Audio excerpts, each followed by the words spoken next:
The Defense Advanced Research Projects Agency, DARPA, is an agency of the United States Department of Defense responsible for the development of emerging technologies for use by the military.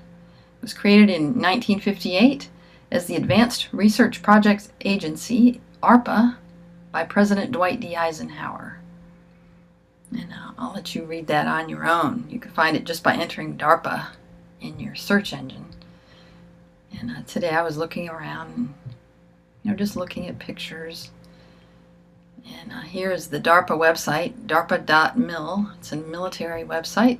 Talks a little bit about their BRAIN initiative. And I also ran across this article by Suzanne Posel. It was published April 10th, 2013. DARPA continues human experiments to create military super soldiers. I've heard of super soldiers before, and I've seen, images. The Defense Advanced Research Projects Agency, DARPA, has a $2 billion yearly budget for research into creating a super soldier, as well as developing a synthetic police force. Interesting. Working with, with the human genome, DARPA hopes to manipulate certain gene expressions.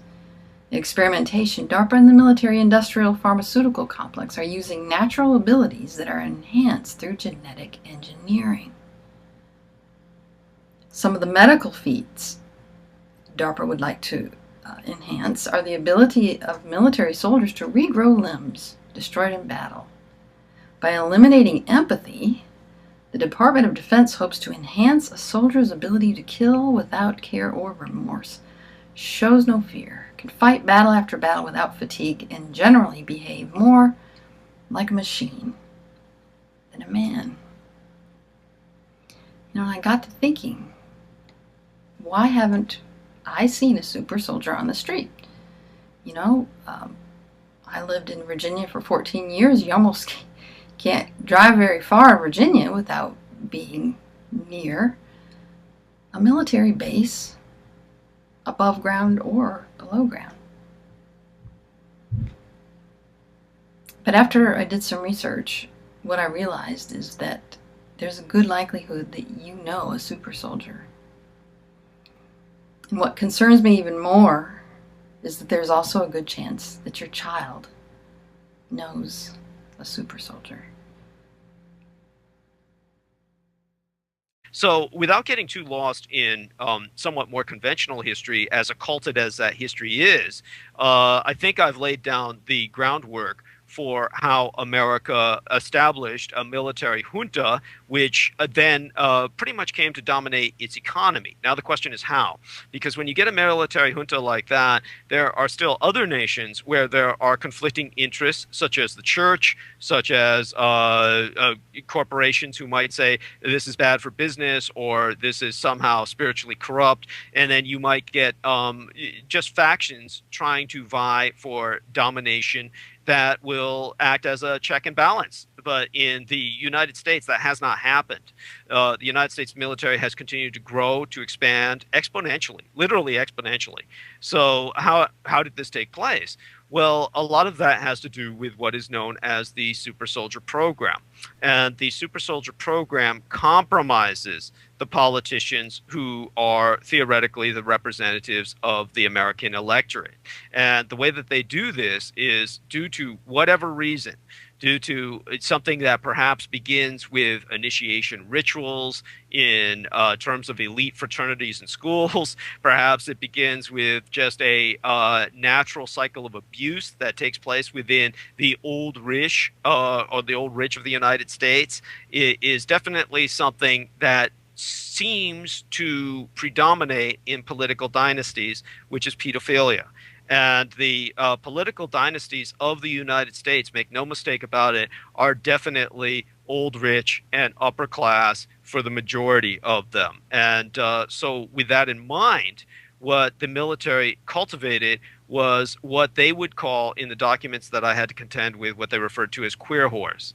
And that meant that they took young boys and began to prostitute them out to politicians so that they could blackmail and compromise them. Well, this began to get increasingly more sophisticated. And what the U.S. military did was they created an entire cadre of young boys in particular, and in the minority, young girls. And they would adopt them from orphanages. They would basically take them at a very young and impressionable age, and they would form multiple personalities by fragmenting their core personality into a series of what are known as alters. And what the way that they do this is through traumatic programming. So what I'm talking about in terms of this childhood exploitation is that many of these children, through the processes I just described of animal bonding and then animal mutilation and slaughter, are basically fragmented with that primal trauma into normally splitting a different personality. So that is their first alter. After the primary alter is created, then they are taken to other orphanages and encouraged to bond with other orphans in situations where they develop a friendship, perhaps even physically intimate with either a member of the opposite sex or the same sex. At some point, they will be ordered under threat of torture or death to kill that partner. And so this, again, further fragments the personality. Now, some of these specimens of victimization can fragment into as many as a dozen or a score of personalities. Now, all of these personalities are, again, called alters. They are inaccessible to even the super victim himself, other than through code phrases, trigger words repeated a certain number of times, like circus, circus, circus on a phone or something like that, will bring forth one other alter or personality. Other than that, the super victim, as opposed to super soldier, is the more appropriate term that I am employing. The super victim will transition from one alter to another without control or volition anywhere that he or she goes. And because of that, the super victim is unsociable. Because they're unsociable or unable to interact with society on any normal basis, no one interacts with them, and this prevents questioning. This prevents leakage of information. The other advantage of the multiple personalities that cannot be accessed volitionally, they transition quite erratically, is that the only person who can access the memory of the personality that committed an assassination under orders would be the intelligence agency of the military, which trained and created this particular super victim. So that means if they're arrested by a local constabulary, a rival intelligence agency, either foreign or domestic, no one can break them under interrogation because they don't have the codes to access the personality that committed the murder. Because the personality which committed the murder, literally, these alters are on different timelines. The alters are at different ages. There are some that are infantile. There are some that are prepubescent. There are some that are adolescent, and there are some that are seniors. And so because of this variety in timelines, the person is truly insane, schizophrenic by all normal societal standards. They are skipping not just from a different personality to another, they're skipping from a different timeline to another, and their stories don't match. This is why when they relate their experiences, oh, I grew up and this happened and then this happened and this happened, it comes out so insanely as a non sequitur that it is dismissed. That is the whole point of creating a personality like that. No one takes what they say seriously at a societal level. So the military has created the perfect machine for compromising politicians who have sex with these children and are threatened by these children. The military will say, remember, at any time, we can give the code word and the child that you're sleeping with can kill you. And beyond that, that would not be enough to keep a politician from talking. Beyond that, remember that all politicians have dynasties. So these politicians' children become politicians. Nothing would destroy a dynasty more than your father was found murdered in a homosexual suicide murder with a child. And both he and the child are dead. And that would destroy the entire political dynasty. None of the children would be able to run for office, at least for a generation. And as a result, this is true compromise. The child sleeps with the politician. He gets to know the estate, either the mansion, either the vacation home, either the high-rise apartment. They know it, and therefore, when the military gives the order, the politician can be terminated because they know his bedroom. They know everything intimately, and if they, they've also been seen with him. They've also, they're always photographed with him by the military, if no one else. So this maintains Congress in particular, but the Senate as well, voting constantly for unlimited military budget. That is why we maintain the position that we have, where less than 1% of the population gets over 50% of our discretionary federal income, fiscal income, even though they deliver zero in terms of defense. All of this really leaks. These super soldiers are talking. The problem is they've been talking for years. Nobody's been listening. We've had the various childhood pedophile scandals in the United States, ranging from the Presidio military base where I worked at to that Francis school, etc. There's all kinds of other child molestation scandals, which I am far less familiar with, that other people have reported on extensively, but Boys Town, etc.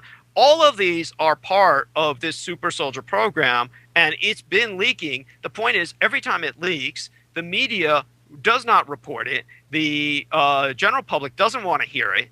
And the end result is the victims themselves are discredited, oftentimes because they have, out of necessity, become professional homosexual prostitutes, because they have no other way in which they make their living, and therefore everything they say is discredited on the basis of, oh, how can we trust you? You're selling your body for a living.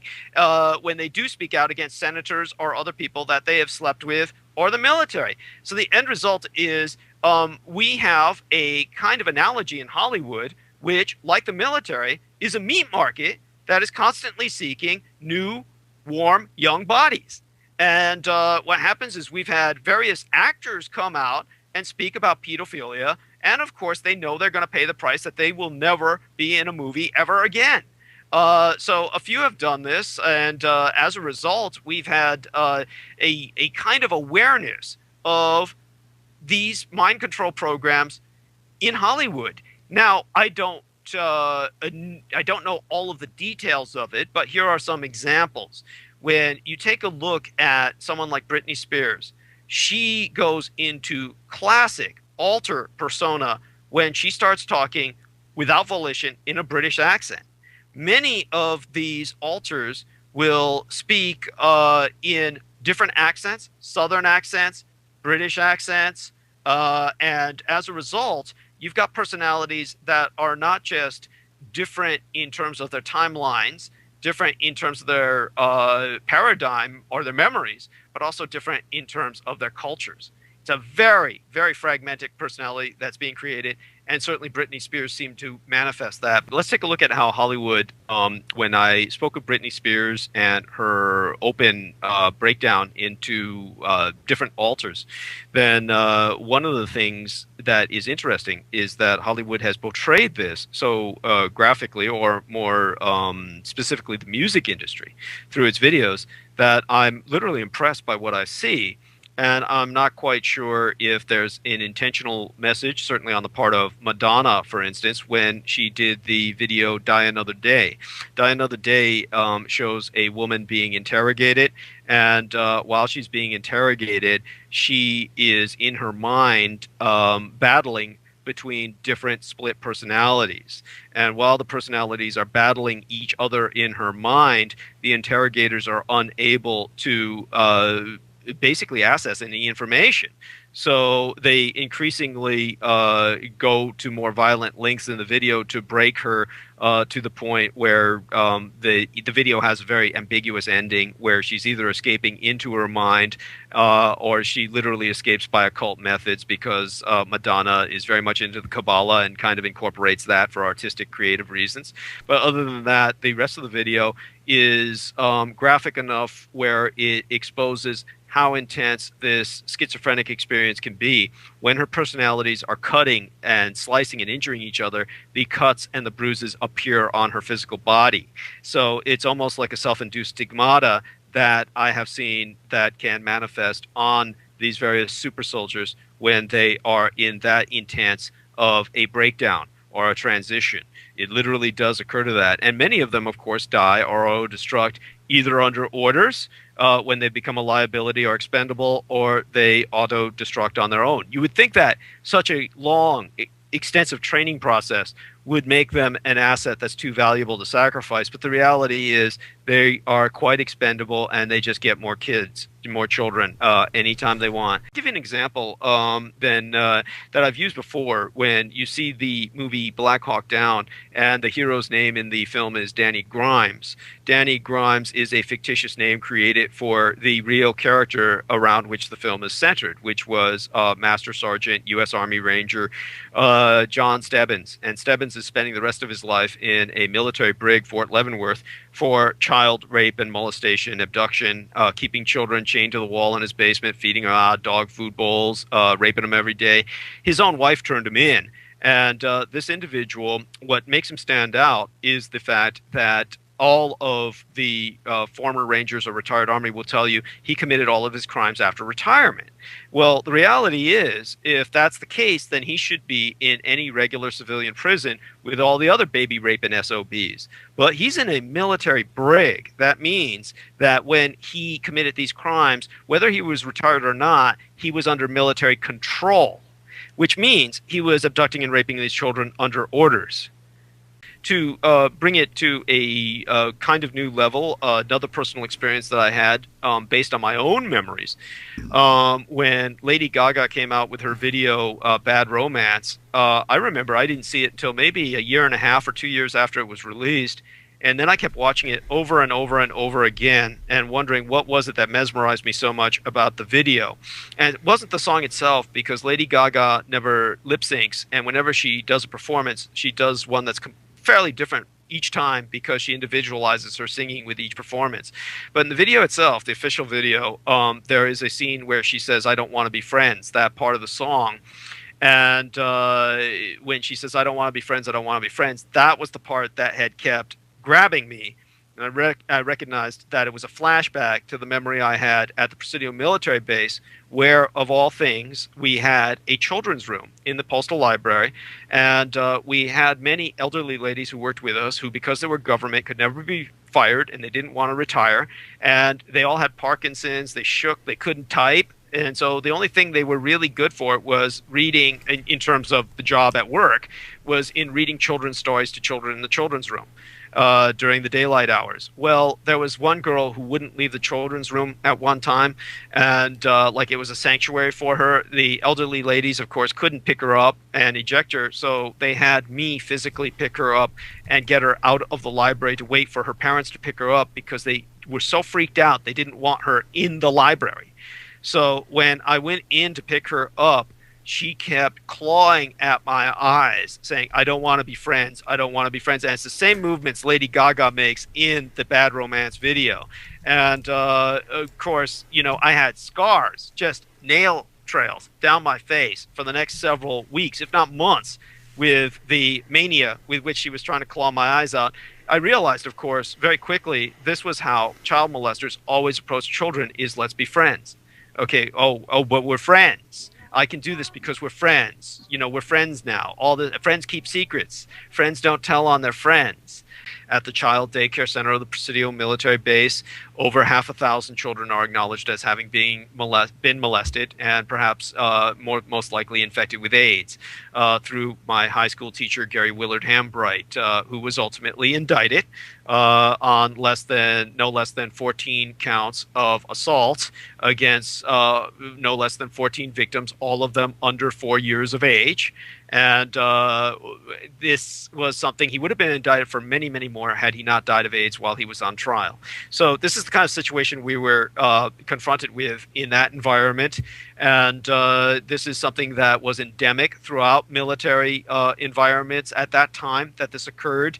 The United States military had bases worldwide in Okinawa, West Germany, Panama City, you name it, South Korea, and the Philippines, etc. Subic Bay was still in U.S. possession at that time. Altogether, the U.S. Army alone in its daycare centers at these bases cared for 100,000 children a day. And to put this into perspective for you, at West Point, the child daycare center building number was 666. Many of the children started complaining about ritual abuse, being forced to smear themselves in their own feces and eat their own feces, drink their own urine, etc. Adults urinating on them. To give you an example of what was going on at West Point, a 22-month-year-old girl was raped and murdered, and the master sergeant who was identified as having committed the crime was released from military service, dishonorably discharged, but didn't spend a day in jail. So that is the kind of influence that we're talking about of the U.S. military on these aren't just children who are making up stories. They're dying. Well, they start with wanting to make you an obedient slave at first, and so they do a lot of sensory deprivation, they do a lot of sensory overload, and they switch between the two, and they do out-and-out torture. They take a small child and they electroshock. In my case, it was electroshock to the brain, and they would take away my chance to sleep. They kept me awake for many hours at night, would not let me sleep. And I was also told things as, this was before the age of 5, I was told things such as, they would make me drink water, and they would say, if you pass urine, you're going to have to drink it. And they would make me drink it. And if you have bowel movement, you're going to have to eat the feces, which is also what happened to me.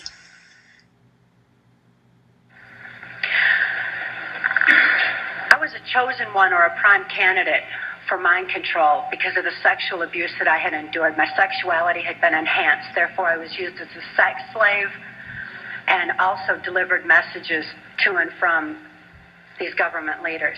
At that time, because the government, this criminal faction of our government, was so interested in dissociative identity disordered persons, they knew that any child that was subjected to child pornography had to have endured trauma so horrible that they had to be suffering from that disorder. Therefore, this criminal faction of our government sanctioned this child pornography ring so that they could identify and target children such as myself for the project. At that time, the politician, the local Michigan politician, mafia politician, the politician who was protecting this Michigan mafia pornography ring was a guy named Gerald Ford. This is the same Gerald Ford that went on to become the first unelected president of the United States. About the ritual abuse, I also am an intergenerational satanic ritual abuse and government mind control survivor. And satanic ritual was a way that my controllers were able to control me as using the satanic blood ritual as a trauma base. It's a conditioning in order to bring about the mind control, the levels of mind control and a multiple personality disorder that was the result of being tortured for so many different years and since I was a very small child. So we will discuss these things, the Satanism pervasive in the military, this Super Soldier program at the Super Soldier Summit. I would like everyone who can to go to www.supersoldiersummit.com, I believe, is the URL. And then they can purchase tickets and help become part of the solution to this problem. The first part of the solution is awareness. Awareness of the fact that the overwhelming majority of the politicians, think about what I just said. Rudy Giuliani investigated the children at the West Point Daycare Center, over 100 of whom were claiming sexual abuse. They were going into the emergency room with vaginal lacerations, etc. We're talking about actual physical injuries. And he says, oh, they're just doing it to themselves. It's all their imagination. They just want attention. And this is the kind of political clout that we're speaking of that dismisses all of this. And this was in the 1980s, and they could get away with it then even better than now because there really wasn't that functional an internet then. There was an electronic information dissemination presence, a very primitive internet, but it was not really released by the DARPA, Defense Advanced Research Projects Agency, as the internet we know today until after these scandals had come to culmination. It was known as an officers' massacre. Most of the Christian officers whose children were targeted and victimized resigned, refused promotion, and that left the field wide open for the satanic officers to take over. And that is essentially one reason why our military behaves the way it does today.